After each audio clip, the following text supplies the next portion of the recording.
Olivier, c'est ta première participation à Deviens Sacre et Interface, puis je me demandais qu'est-ce qui t'a motivé à participer cette année? Le diagnostic est tout récent. Fait que j'aurais pas pu participer l'année passée. J'ai eu le diagnostic dans le courant de l'année dernière, d'une part. Et l'autre chose, il y avait une notion de se sentir seul, post-diagnostic. Je suis sûr que je suis pas le seul qui est seul.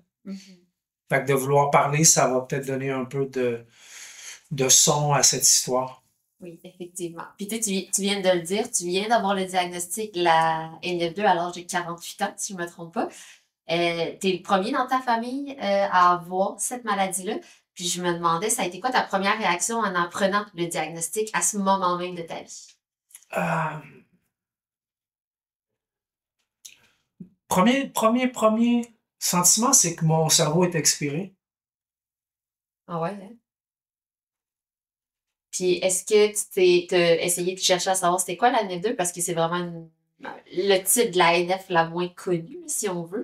Ouais, ben après, il y a eu discussion avec des médecins amis autour de moi. Il y a eu des recherches sur Internet, d'autres discussions avec des spécialistes.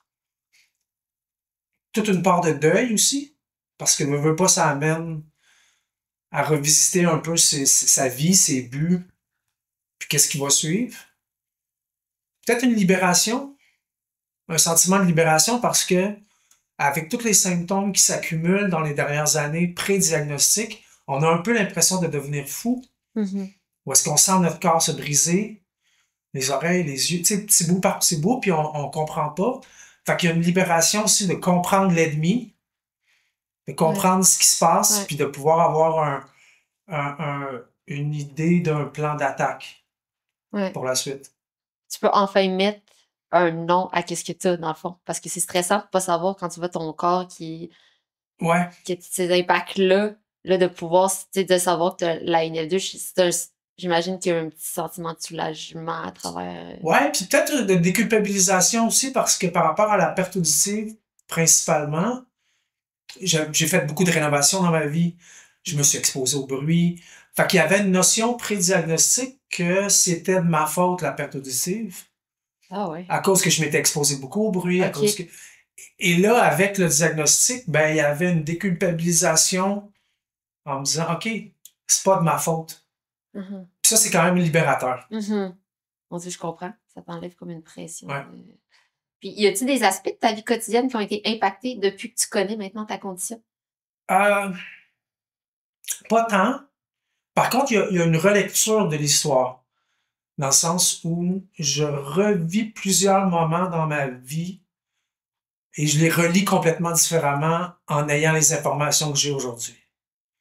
Que ce soit le début de la perte auditive où les premiers signaux arrivent probablement fin d'adolescence, début adulte, jusqu'à aujourd'hui, ben, il y a plusieurs événements que aujourd'hui je suis capable de pointer comme étant les premiers signaux du développement de la maladie.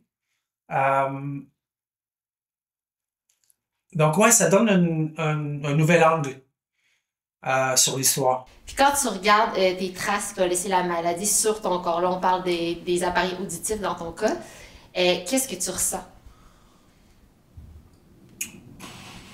L'image sociale que ça renvoie, je m'en fous un peu, honnêtement. Fait que l'image pour les autres, l'appareil auditif, dans mon cas, c'est ce qui est principalement visible. Petite perte d'équilibre. Il y a d'autres facteurs aussi qui sont plus minimes.